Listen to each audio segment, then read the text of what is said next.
Michael Feldman had spent decades building something rare in this business: trust. Real, unshakable trust. The kind that takes years to earn and only seconds to destroy. He wasn't just a name on a memo or a face in a production meeting. He was the backbone of one of the most watched morning programs in American television history. The man behind the curtain. The one who shaped the show that millions of Americans woke up to every single morning, with their coffee still hot. And then, almost without warning, he was gone. No formal farewell. No tearful goodbye segment. No montage of greatest moments. Just silence. And when Savannah Guthrie, one of the most composed, most professional anchors in the business, was asked about it, her reaction said everything that words couldn't. She didn't deflect. She didn't give a polished PR answer. What she said was quiet, measured, and absolutely loaded with meaning. People who watched that moment closely said it felt like watching someone choose their words with surgical precision, because one wrong syllable could crack something that was already barely holding together. What exactly happened between Michael Feldman and the world of morning television? What did Savannah Guthrie really know? And why does this story matter far beyond the walls of one network? Stay with us, because this goes deeper than anyone reported. To understand this story, you first have to understand what morning television actually is. It isn't just a show. It isn't just news. Morning television is ritual. It's the first voice millions of people hear before they've fully woken up. It sets the emotional temperature of the entire day. And the people who run it, the producers, the executives, the quiet architects who never appear on camera, they carry an enormous amount of invisible power. Michael Feldman understood that power better than almost anyone. For years, Feldman served as a senior producer and trusted executive at NBC's Today Show, one of the longest-running and most beloved morning programs in the history of American broadcasting. He wasn't a household name. He wasn't supposed to be. But inside the industry, his name carried serious weight.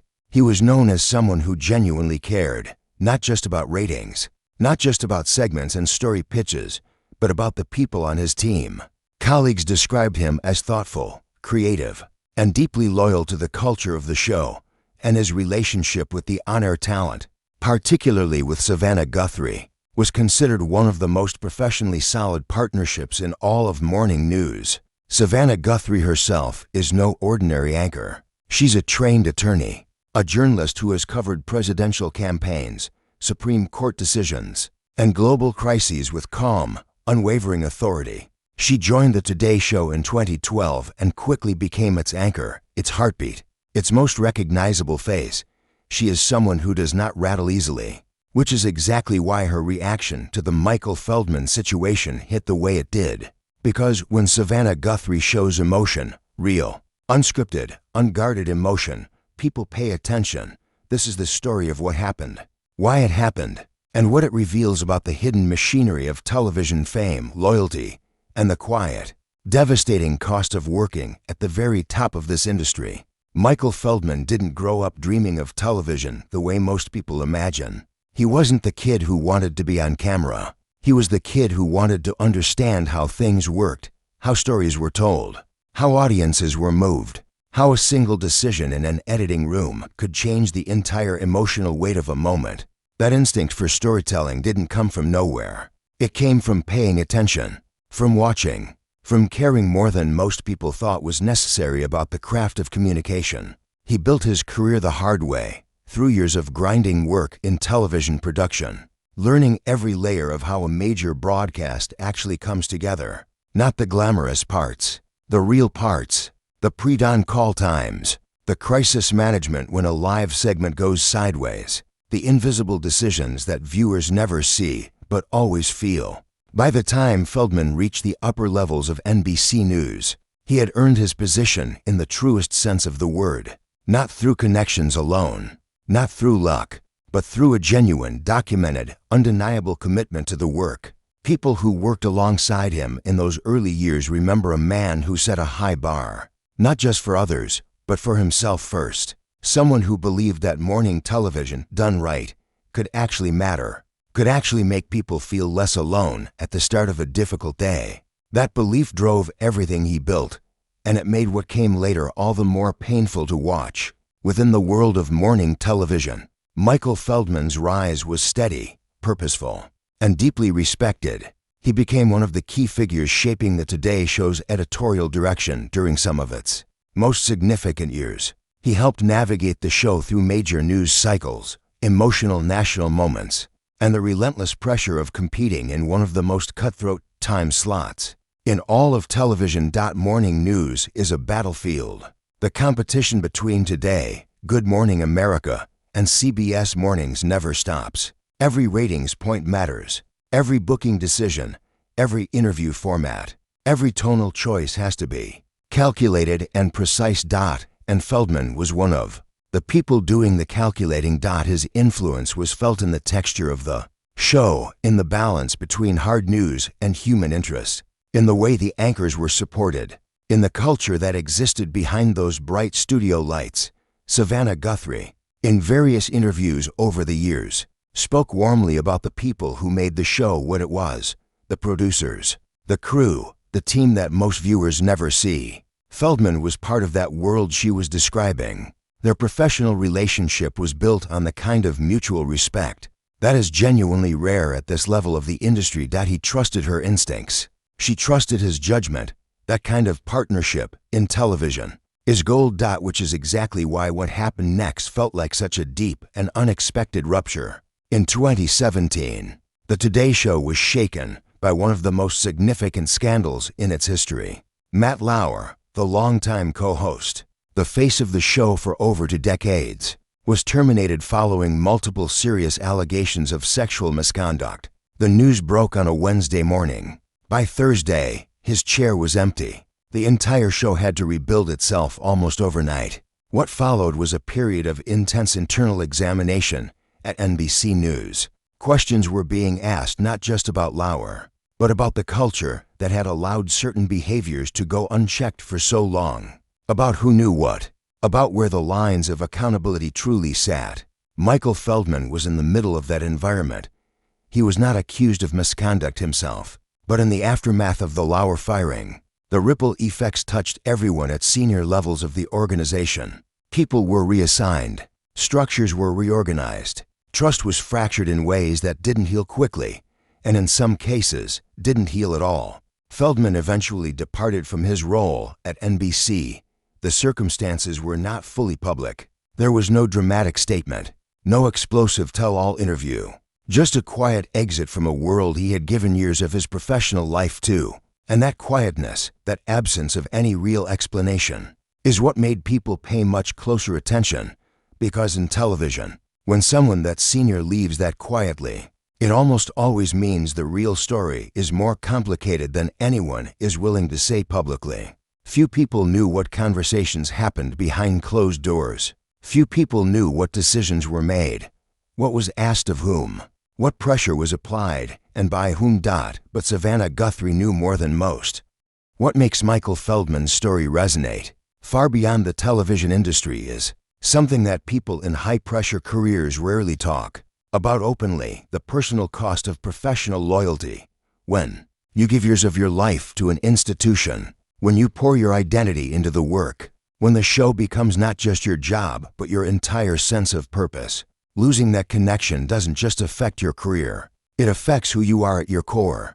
People who know Feldman describe someone who genuinely loved the work, not the status, not the title, not the access, the actual daily, deeply human challenge of making a great broadcast, of finding the story that mattered, of putting it in front of millions of people in a way that felt honest and real. And that love for the craft is exactly what made the exit complicated on a deeply personal level. Savannah Guthrie, for her part, has never been someone who hides her emotions easily. She is famously warm, famously connected to the people around her. She has spoken publicly, repeatedly, and sincerely about the importance of the Today Show family, and she means it in a real way, not a corporate talking points way. When the Feldman situation became a topic, when journalists and media reporters started pressing for answers, Guthrie's response was careful, deliberately, intentionally careful. She acknowledged the difficulty. She chose empathy over deflection.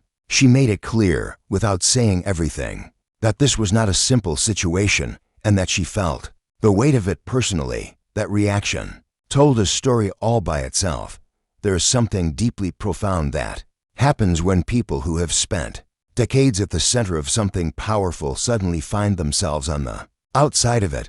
Michael Feldman had built his entire professional identity around a specific kind of work: live television, breaking news, the particular relentless energy of morning broadcasting. That world has a rhythm, an urgency, a daily pulse that becomes almost biological after enough years inside it. Stepping away from it, whether by choice or by circumstance, forces a kind of reckoning that most people are never fully prepared for. Who are you when the show doesn't need you anymore? What does your expertise mean when the institution that valued it has quietly moved on?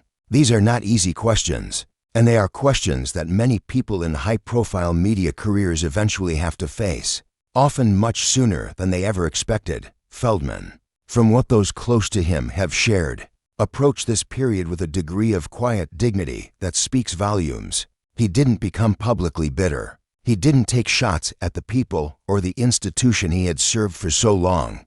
That restraint, in an industry where public grievances and tell-all interviews are practically a genre of their own, says something genuinely meaningful about his character.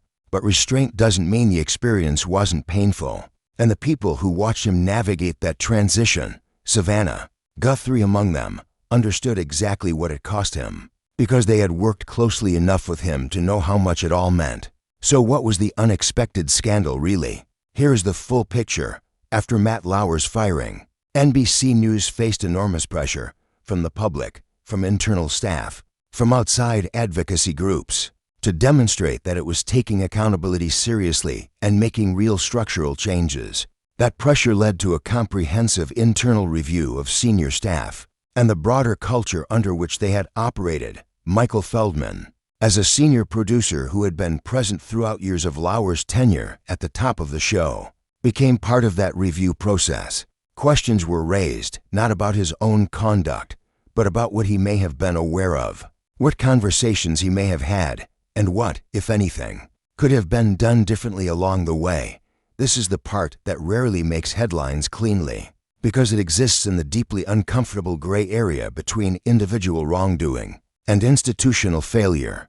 It's the space where good people get caught because they were simply in the room, present inside a culture they didn't build and couldn't fully control. Feldman was not found to have committed misconduct, but the review process itself, the scrutiny, the internal politics, the impossible position of being a senior figure during a scandal that fundamentally redefined the entire organization, contributed to his eventual departure in ways that were never cleanly explained to the public. When Savannah Guthrie was asked about it during a round of media interviews, her response revealed something important.